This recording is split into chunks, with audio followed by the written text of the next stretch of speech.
नमस्कार, India voice देख रहे हैं आप और मैं हूं आपके साथ शिवम दुबे। बुलेटिन की शुरुआत करेंगे बड़ी खबर के साथ। यूपी की सियासत से जुड़ी हुई यह बड़ी खबर हम आपको बता रहे हैं।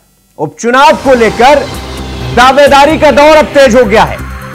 आरएलडी ने 2 सीट पर अपना दावा ठोक दिया है। बीजेपी से आरएलडी ने 2 सीटों की मांग कर दी है।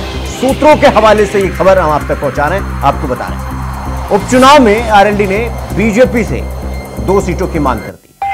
साथ ही बाकी जो सहयोगी दल हैं, अपना दल और निषाद पार्टी, ये भी एक सीट पर दावा कर रहे हैं। ये सूत्रों के हवाले से हम खबर बता रहे हैं। उधर कांग्रेस 3 से 5 सीट पर चुनाव लड़ने का दम भर रही है। तो कांग्रेस 3 से 5 सीट पर चुनाव लड़ने का दम भर रही है। इधर अपना दल, निषाद पार्टी और आरएलडी तो 2 सीटों पर मांग कर रही है, लेकिन अपना दल, सोनेलाल और निषाद पार्टी एक सीट का दावा कर रहे हैं। तो सूत्रों के हवाले से यह खबर हम आपको बता रहे हैं। उपचुनाव को लेकर, आगामी उपचुनाव को लेकर दावेदारियों का दौर अब तेज है।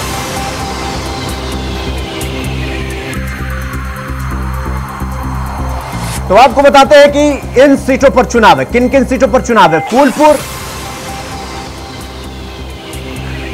और खैर गाजियाबाद, ये वो सीटें हैं जिन पर उपचुनाव होना। 34 सीट है मझवा। इसके बाद मीरापुर, ये वो सीटें हैं जिन पर आगामी उपचुनाव होना। मिल्कीपुर, करहल, ये वो सीटें हम आपको बता रहे हैं। और एक कटेहरी, ये वो सीटें हैं। और कुंदर की, और फिर कानपुर। तो ये वो सीटें हैं जिन पर उपचुनाव होना है और इन पर अब दावेदारी भी ठोकी जा रही है। तो इस खबर पर हमारे साथ उत्तर प्रदेश स्टेट कोऑर्डिनेटर अनिल पाठक जी हमारे साथ जुड़ गए हैं। अनिल जी, जैसे जैसे उपचुनाव सामने आ रहा है, वैसे वैसे अब भारतीय जनता पार्टी के जो सहयोगी दल हैं वो अपने अपने सीट का दावा भी करने लगे। सूत्रों के हवाले से यह खबर है कि आरएलडी 2 सीट पर दावा कर रही है और इसके बाद निषाद पार्टी और अपना दल एस, सोनेलाल वाली पार्टी, ये भी 1 सीट पर दावा कर रहे हैं। यानी निषाद पार्टी और सोनेलाल वाली पार्टी एक सीट का दावा। तो क्या अब इस उपचुनाव में ये जितनी सीटों की मांग कर रहे हैं सहयोगी दल भारतीय जनता पार्टी, क्या भारतीय जनता पार्टी उतनी सीटें दे सकती है या देगी? अनिल जी,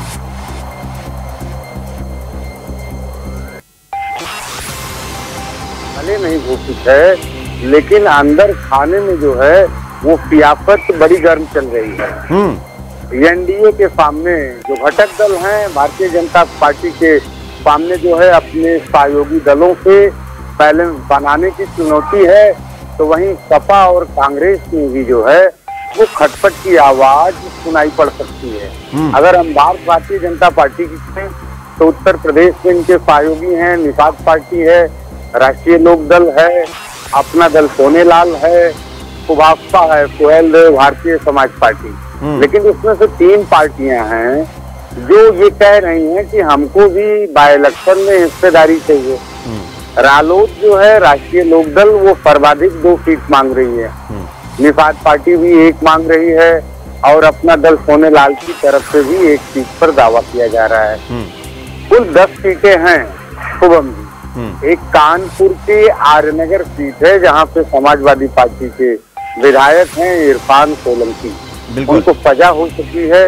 उम्मीद है कि यहाँ पर जो है चुनाव हो जाए बाय इलेक्शन। इसके अलावा 9 सीटें ऐसी हैं जहां पर विधायक जो है वो सांसद बन चुके हैं। तो बराबर का मार है। समाजवादी के 5 हैं विधायक जिनके कब्जे में रही है और भारतीय जनता पार्टी की 5 है। हालांकि रालोद और निषाद का भी रहा है कब्जा, उनका भी अपना तर्क है और तर्क के आधार पर वो दावेदारी कर रहे हैं। लेकिन लोकसभा चुनाव में जो परिणाम आया है उसको लेकर के जो है अंदर खाने में एक अलग तरह से चर्चा चल रही है। भारतीय जनता पार्टी का ही मानना है कि इस बार उनको अपने सहयोगियों से गठबंधन का उतना लाभ नहीं मिला जितना कि विधानसभा में और पिछले लोकसभा 2019 में मिला था। तो इस लिहाज से भी गठबंधन को सीट देने को लेकर भारतीय जनता पार्टी थोड़ी कंजूसी कर सकती है। अनिल जी, जिस तरीके से आरएलडी हो चाहे अपना दल हो, निषाद पार्टी हो, अभी एक दिन पहले निषाद पार्टी के संजय निषाद जो हैं, वो नेता हैं, उन्होंने गृह मंत्री अमित शाह से मुलाकात की। तो क्या इस मुलाकात में इन सीटों को लेकर भी चर्चा की गई? देखिए, निषाद पार्टी और भारतीय जनता पार्टी का उत्तर प्रदेश में अजीबोगरीब गठबंधन है। लोकसभा चुनाव में भी 2 सीटें निषाद पार्टी को दी गई, 1 सीट जीत गई, बल्कि संजय निषाद के बेटे हार गए। लेकिन ये जो सीटें मिली इनको, लेकिन ये अपने निशान पे नहीं मिली, ये निशान भारतीय जनता पार्टी का है। हालांकि निषाद पार्टी कहती है कि उनको 2 सीटें मिली। तो एक अनौपचारिक टाइप का गठबंधन है इनका, व्यवहारिकता ज्यादा है। मुलाकात की होगी, उन्होंने करी है अमित शाह से, और बैलेंस बनाने की भी कोशिश की है। कि माना ये भी जा रहा है कि सीट को लेकर के भी जरूर कुछ चर्चा कोई होगी अमित शाह से और संजय निषाद से। अनिल जी, और इधर अगर देखा जाए इंडिया गठबंधन की तरफ, तो कांग्रेस भी सूत्रों के हवाले से जो खबर मिल रही है कि 3 से 5 सीट पर चुनाव लड़ने का दम भर रही है, यानी कि यहां भी सीटों को लेकर कुछ अनबन होती हुई दिख रही है, या अंतर खाने में खबर यह भी है कि 3 से 5 सीट पर कांग्रेस भी मांग कर रही है। बेशक शुभम जी, कांग्रेस और सपा में भी बार्गेनिंग का खेल चल रहा है। समाजवादी पार्टी एक क्षेत्रीय दल से राष्ट्रीय दल बनना चाहती है। बिल्कुल, सीटों में हिस्सेदारी देने के लिए जो समाजवादी पार्टी की तरफ से लगातार तर्क दिया जा रहा है कि समाजवादी पार्टी को कांग्रेस हरियाणा में, महाराष्ट्र में, यहाँ तक कि झारखंड में भी चुनाव लड़ने के लिए सीट दे, तब हम उत्तर प्रदेश में जो कांग्रेस चाहती है उसके अनुरूप कुछ कर सकते हैं। इस तरह के अंदर अंदर बातें जो है इंडिया गठबंधन के अंदर भी चल रही है। तो अनिल जी, ये जो आरएलडी 2 सीट का दावा कर रही है, अगर हम लोकसभा चुनाव का रिजल्ट देखें और उसके आधार पर ये थोड़ा गणना और सोचने समझने की कोशिश करें, तो आरएलडी जो 2 सीट पर मांग कर रही है, इसने तो अपने आप को प्रूफ किया है लोकसभा के चुनाव में। मेरा सवाल आपसे यह है कि अब जो 2 सीट पर दावा ठोक रही है आरएलडी, वो दोनों सीटें कौन कौन सी हैं, और क्या लोकसभा चुनाव और ये उपचुनाव, ये 2 अलग अलग तरीके से चुनाव लड़ा जाएगा, और इस पर आरएलडी का 2 सीट पर दावा ठोकना ठीक है? देखिए शुभम जी, जो दावा ठोका जा रहा है राष्ट्रीय लोक दल की तरफ से, वो पश्चिमी उत्तर प्रदेश की सीटें हैं। उनके एक विधायक जो हैं वो सांसद बन चुके हैं, 1 सीट तो उनकी है, साथ में 1 सीट और है जहाँ पर ये दावा किया जा रहा है कि आरएलडी का गढ़ है, और जो जीत मिली है भारतीय जनता पार्टी को, उसका श्रेय जो है वो आरएलडी को है। इसलिए इस आधार पर 2 सीटें का दावा जो है लोकदल की तरफ से किया जा रहा है।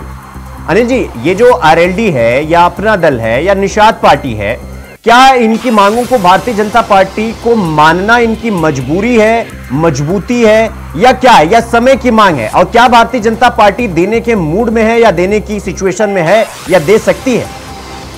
आज देखिए, उत्तर प्रदेश में अभी जो लोकसभा चुनाव हुआ है, उसमें जिस तरह से इंडिया गठबंधन ने पीडीए फार्मूला लेकर के कामयाबी हासिल की है, पिछड़ी जातियों के मतों में जिस तरह से बड़ी हिस्सेदारी की है, उससे कहीं न कहीं भारतीय जनता पार्टी थोड़ा दबाव की। और जो उनके सहयोगी दल हैं, वो चाहे अपना दल हो, चाहे निषाद पार्टी हो, या फुहैल जो भारतीय समाज पार्टी हो, या फिर राष्ट्रीय लोक दल हो, ये सब पिछड़े वर्ग के मतदाताओं से ही संबंध रखते हैं। तो इस लिहाज से ये माना जा सकता है कि भारतीय जनता पार्टी काफी हद तक सहयोगी दलों की बातों को अनिल जी, और अगर इंडिया गठबंधन की तरफ रुख किया जाए तो कांग्रेस, हालांकि खबर तो ये जो आ रही है कि 3 से 5 सीट पर कांग्रेस अपना दावा ठोक रही है, क्या समाजवादी पार्टी निगोशिएशन के मूड में है, खास करके उपचुनाव में? क्योंकि लोकसभा चुनाव में तो हमने देखा और दोनों मिलजुल कर चुनाव लड़े, अच्छा खासा चुनाव लड़े, अच्छी सीटें आई और नंबर 1 की पार्टी बने, लेकिन उपचुनाव में इंडिया गठबंधन में सब कुछ ठीक ठाक चल रहा है, या इनमें भी मनभेद और मतभेद होता हुआ दिखाई दे रहा है कहीं ना कहीं? देखिए, कांग्रेस हाईकमान ने एकदम अब साफ कर दिया है कि उत्तर प्रदेश में कांग्रेस जो है वो समाजवादी पार्टी के छोटे भाई की भूमिका में। बिल्कुल, इससे पहले आपने देखा होगा कि लोकसभा चुनाव में, चाहे मध्य प्रदेश का चुनाव रहा हो, तो प्रदेश स्तर के नेता अखिलेश यादव से वार्ता करते थे। अभी हाल में एक कांग्रेस की खबर आई है कि अब अखिलेश यादव से, जो कांग्रेस के राष्ट्रीय अध्यक्ष हैं, या तो वो बात करेंगे, या तो फिर स्वयं राहुल गांधी बात करें। कुछ चीजें एकदम क्लियर हो चुकी हैं। जो प्रदेश स्तर के नेता हैं वो दावा तो कर सकते हैं, दम भी भर सकते हैं, लेकिन अगर बात करने की हैसियत है तो अखिलेश यादव से तो वो कांग्रेस हाईकमान ही कर सकता है, राहुल गांधी या फिर खड़गे ही कर सकते हैं। अनिल जी, ये जो खबर है कि भैया कांग्रेस की डिमांड है कि 3 से 5 सीट हमें चाहिए, सवाल यह है कि समाजवादी पार्टी भी ये कह रही है कि बाकी राज्यों में जहां हमें विधानसभा चुनाव लड़ना है वहां हमें कांग्रेस हमें सीटें दें, तो क्या अब एक हाथ दो और दूसरे हाथ लो वाली राजनीति चल रही है, या उतना मीठा है नहीं जितना मीठा बाहर से दिख रहा है, अंतर खाने में कुछ और चल रहा है, ऐसा भी कुछ है? ऐसी भी खबरें आ रही हैं लगातार। बेशक ऐसा भी हो सकता है कि जो दिखाने की कोशिश की जा रही है वैसा हो ना कतई, लेकिन हो भी सकता है, क्योंकि मध्य प्रदेश का जो चुनाव हुआ था उसमें समाजवादी पार्टी को जो सीटें देने की बात हुई थी, बाद में कमलनाथ और जो वहाँ के कांग्रेस के बड़े नेता थे उससे उन लोगों ने इनकार कर दिया और कांग्रेस को वहाँ पर मुंह की खानी पड़ी। तो ये माना गया कि ये जो है अगर समाजवादी साथ में लड़ी होती तो शायद मध्य प्रदेश में इतनी बुरी हार नहीं होती कांग्रेस की। तो हो सकता है कि कांग्रेस अब इससे सबक लेना चाहती हो। महाराष्ट्र में जो है वो समाजवादी पार्टी चुनाव लड़ती रही है और सीटें भी जीतती रही है। हरियाणा में भी सीटें समाजवादी पार्टी ने जीती हैं। झारखंड में चुनाव लड़ा है लेकिन कभी कुछ अच्छा परिणाम नहीं आया है। तो बेशक हो सकता है कि 10 की डिमांड करें और 2-4 पे बुक हो जाएं। तो ये स्थिति अगर समाजवादी पार्टी की अन्य प्रदेशों में होगी तो वही स्थिति कांग्रेस की जो है वो उत्तर प्रदेश में भी हो सकती है। 3 से 5 सीटें मांगे और 2 से 3 में या 1 में समाजवादी जो है बुक कर दे। ये भी स्थितियां बन सकती हैं, लेकिन कोई भी दल जो है वो गठबंधन तोड़ने की स्थिति में नहीं दिख रहा है। गठबंधन चाहता ही है, लेकिन अगर नहीं बन पा रहा है तो वैसी स्थिति में एक मजबूरी भी बन सकती है। ठीक, अनिल जी बहुत बहुत धन्यवाद आपका हमसे जुड़ने के लिए और इस पर जानकारी साझा करने के लिए। तो खबरों में आगे बढ़ेंगे एक और बड़ी और अहम खबर के साथ। लखनऊ से ये बड़ी खबर आ रही, उत्तर प्रदेश कैबिनेट की बैठक होगी कल, और कल सुबह 11 बजे से ये कैबिनेट बैठक होगी। लोक भवन में यूपी कैबिनेट की बैठक होगी। तो ये बड़ी खबर हम आपको बता रहे हैं, कल सुबह 11 बजे से ये कैबिनेट बैठक होनी। तो उत्तर प्रदेश कैबिनेट की ये अहम बैठक और कल सुबह 11 बजे से ये बैठक होगी लोक भवन में। उत्तर प्रदेश कैबिनेट की ये बैठक, ये बड़ी खबर हम आपको लखनऊ से बता। यहां पर यूपी कैबिनेट की कल बैठक होनी है और लगातार बैठकों का दौर चल रहा है। ऐसे में कल 11 बजे, कल सुबह 11 बजे यूपी कैबिनेट की यह बैठक।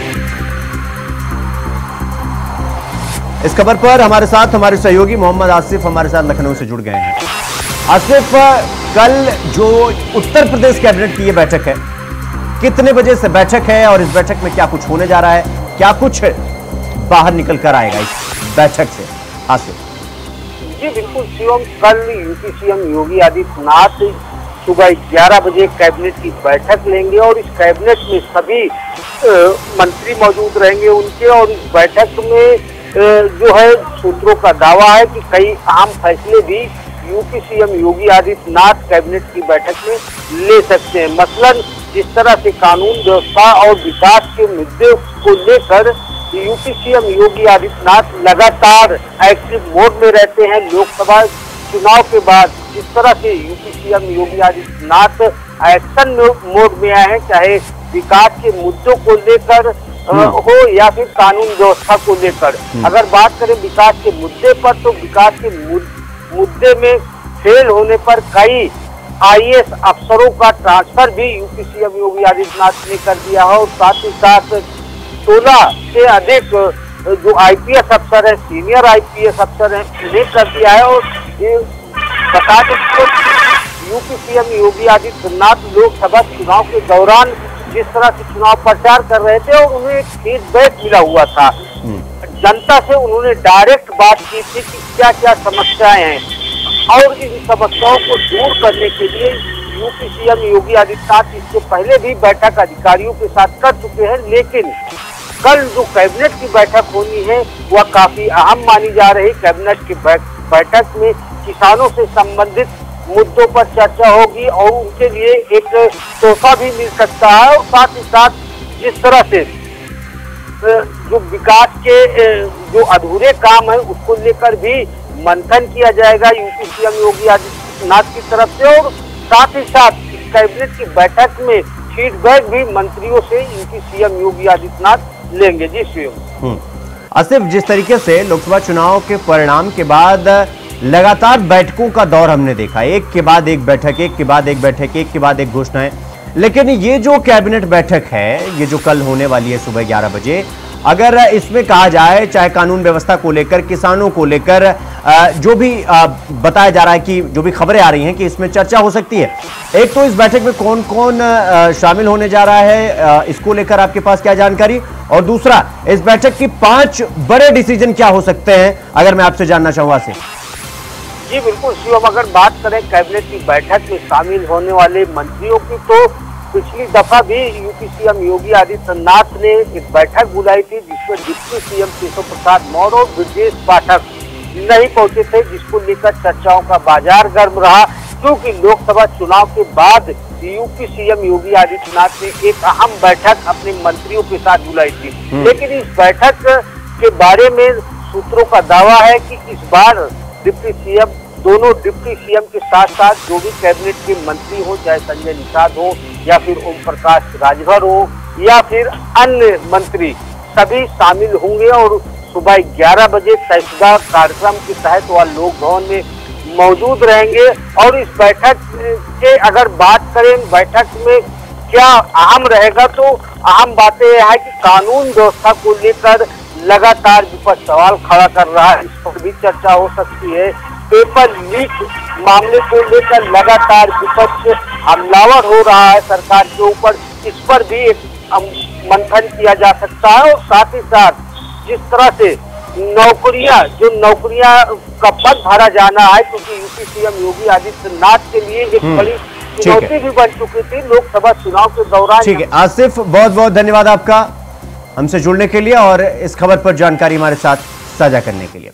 तो खबरों में आगे बढ़ेंगे एक और बड़ी और अहम खबर के साथ। कोटा से यह बड़ी खबर हम आपको बता रहे हैं, कांग्रेस का हल्ला बोल प्रदर्शन, भजनलाल सरकार के खिलाफ मोर्चा खोला, भ्रष्टाचार, महंगाई और नीच धांधली को लेकर प्रदर्शन, कई मांगों को लेकर हल्ला बोल किया कांग्रेस की तरफ से। ये बड़ी खबर हम आपको बता रहे हैं कोटा से, कांग्रेस का हल्ला बोल प्रदर्शन, भजनलाल सरकार के खिलाफ मोर्चा खोला, भ्रष्टाचार, महंगाई और नीच धांधली को लेकर प्रदर्शन किया गया, कई मांगों को लेकर हल्ला बोल किया गया और कई मांगों को लेकर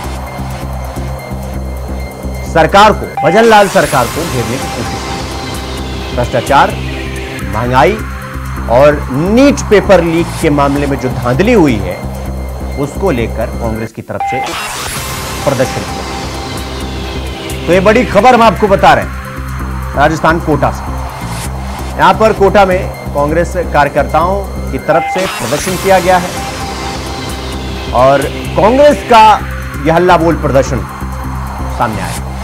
यहां पर राजस्थान की सरकार यानी भजनलाल सरकार के खिलाफ खुलकर कांग्रेस की तरफ से मोर्चा खोला गया और भ्रष्टाचार, महंगाई और नीट पेपर लीक के मामले में धांधली को लेकर प्रदर्शन किया, कई मांगों को लेकर हल्ला बोल किया।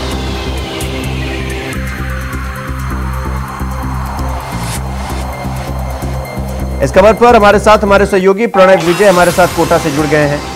प्रणय, जिस तरीके से भ्रष्टाचार, महंगाई और नीट का जो पेपर लीक हुआ उसमें धांधली को लेकर प्रदर्शन किया गया, प्रदर्शन में कौन कौन था, कांग्रेस के बड़े नेता कौन कौन से थे?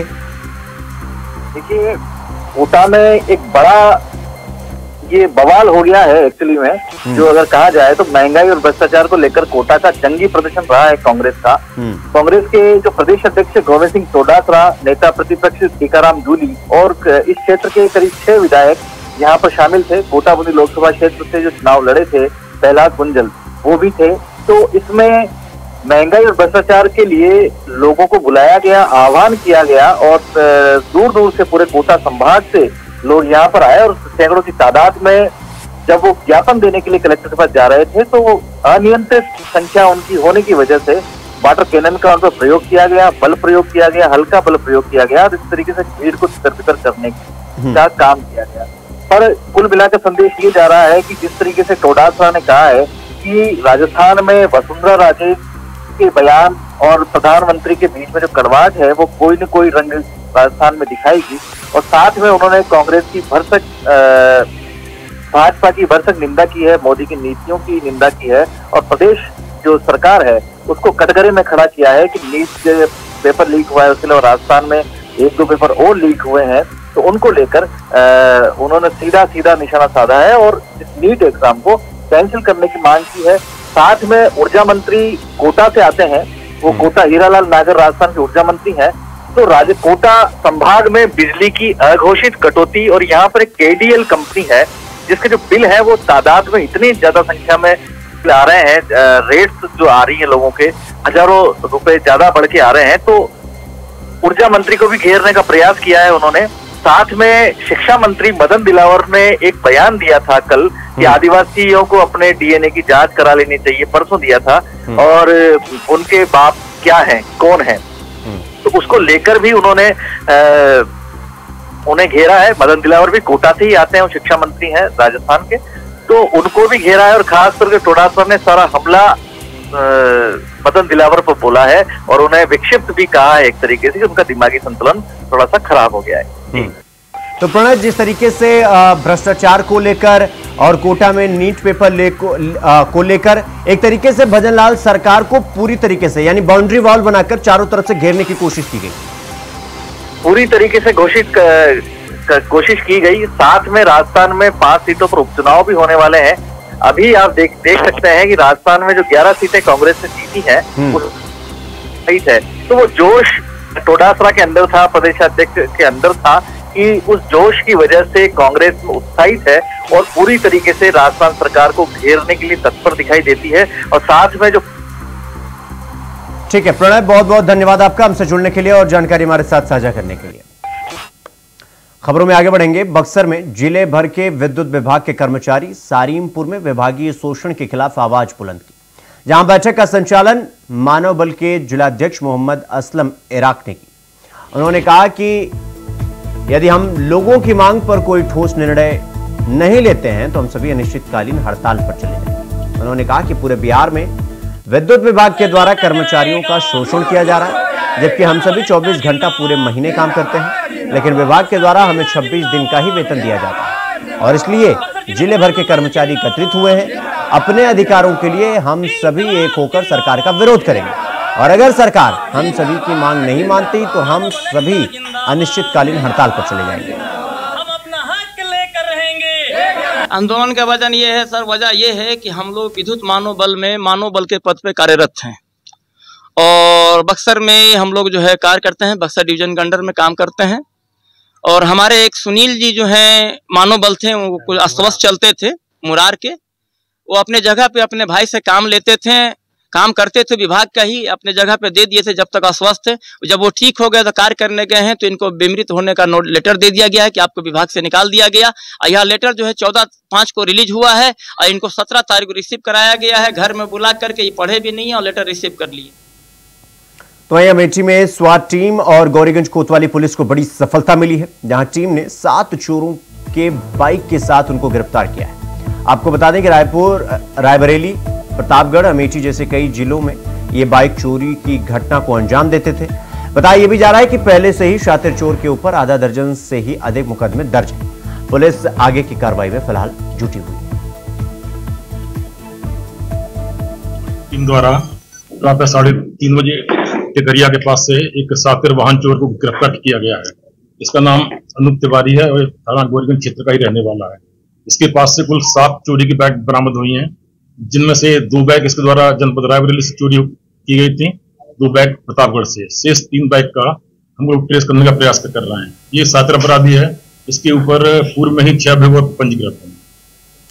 तो पुलिस और स्वाट टीम को बड़ी कामयाबी हाथ लगी है और सभी चोरों के गिरोह को और चोरों को उनके बाइक के साथ, चोरी की गई बाइक के साथ उनको गिरफ्तार किया है। तो बुलेटिन में फिलहाल अभी के लिए बस इतना ही। देश और दुनिया की तमाम खबरों को देखने के लिए देखते रहिए इंडिया वॉच। नमस्कार।